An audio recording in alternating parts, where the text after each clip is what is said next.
মমতা বন্দ্যোপাধ্যায় যে এভাবে রাজ্যের ঋণ মেটাবেন বা কোষাগার ভরপাই করবেন সেটা বোধহয় দুঃস্বপ্নেও কেউ ভাবেননি। বিশ্ববঙ্গ বাণিজ্য সম্মেলন করে রাজ্যে শিল্প আনতে পারেননি তো কি হয়েছে?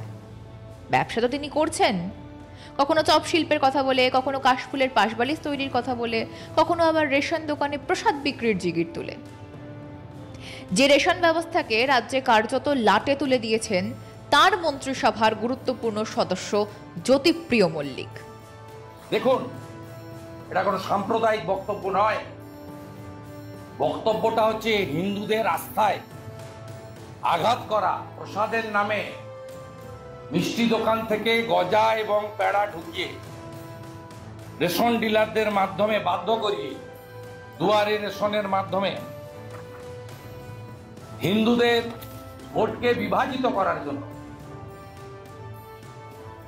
তিনি কেবলমাত্র হিন্দু ধর্মের উপরে বারে বারে এই ধরনের আঘাত করেন, যার আমরা বিরোধিতা করি।